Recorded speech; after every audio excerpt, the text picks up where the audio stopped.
Alors peut-être, madame, monsieur, vous allez faire vos courses au week-end parce qu'en semaine, vous n'avez pas le temps. Donc le samedi, hop là, on y va au supermarché.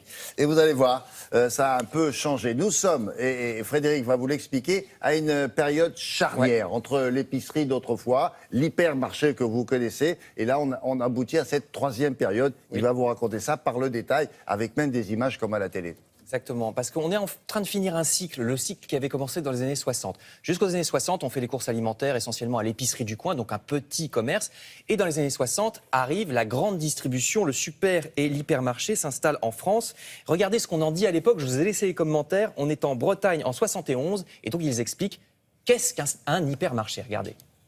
Leur accès facile, loin du centre de ces villes bretonnes aux rues pittoresques mais étroites, leur facilité de stationnement grâce à des parkings de plus en plus étendus. Enfin, tous comptent de plus en plus sur un service complet offert à la clientèle. L'hypermarché s'entoure de services et de commerces spécialisés, c'est la formule du centre commercial. L'impératif demeure, vendre beaucoup et vite, aussi l'hypermarché cherche-t-il à mettre le client en condition. Tel un insecte, le client a été minutieusement étudié. On sait ainsi qu'un client a toujours tendance à tourner de droite à gauche et presque jamais de gauche à droite.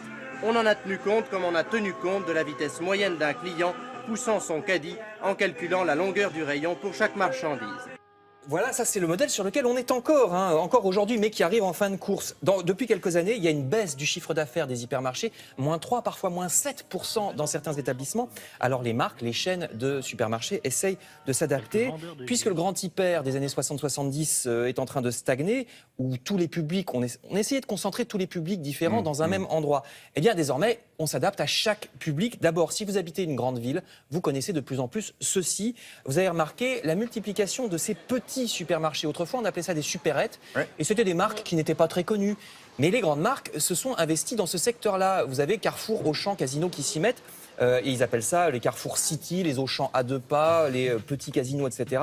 Parce que la clientèle urbaine en a assez de devoir aller loin pour faire ses courses.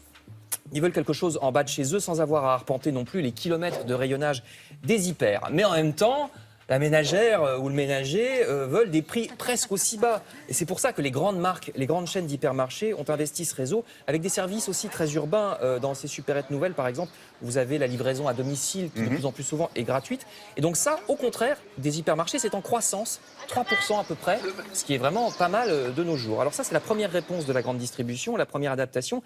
Mais il y a aussi un autre genre qui a dû évoluer, ce qu'on appelle les grands magasins. Eux, ils avaient commencé sous le Second Empire, dans les années 1860. Si vous avez lu Le Bonheur des Dames de Zola, regardez, on est en plein dedans, c'est exactement ça, pour ne parler que de Paris. Vous avez le Printemps qui se construit en 1865, le Bon Marché en 1869, la Samaritaine en 70, les Galeries Lafayette en 1894, etc. Seulement patatras, ça marche presque un siècle. Et puis, quand les hypermarchés arrivent, justement, dans les années 1960-70, eh ben, les grands magasins traditionnels commencent à avoir des difficultés. Plusieurs même vont disparaître.